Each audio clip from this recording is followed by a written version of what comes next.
Hi friends, कसे आहात? विद्या रेसिपीमध्ये तुमचं स्वागत आहे। आज आपण गुळाचा शिरा करणार आहोत। त्यासाठी लागणारे साहित्य: अर्धी वाटी दूध, 1 वाटी रवा, थोडेसे ड्रायफ्रूट, 1 वाटी गूळ आणि 3 ते 4 चमचे तूप घेतलेले आहे।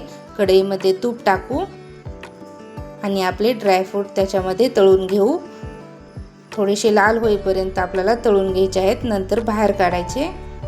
त्याच्यामध्ये रवा टाकायचा आहे आणि एकदम मंद आचेवर आपल्याला रवा भाजून घ्यायचा आहे। 1 ते 2 चमचे आपल्याला तूप टाकायचं आहे आणि आपल्याला लाल होईपर्यंत रवा आपला भाजून घ्यायचा आहे। त्यानंतर आपल्याला गरम पाणी टाकायचे आहे, जसं लागेल तसं पाणी टाकायचे आहे। हलवून घेऊन त्यानंतर आपल्याला त्याच्यामध्ये ड्रायफ्रूट टाकायचे आहेत आणि नंतर आपल्याला दूध टाकायचं आहे, आपली अर्धी वाटी घेतलेलं। हलवून घेऊ आणि एक वाफ येऊ देऊ। त्यानंतर आपल्याला त्याच्यामध्ये गूळ टाकायचा आहे। गूळ आणि विलायची टाकू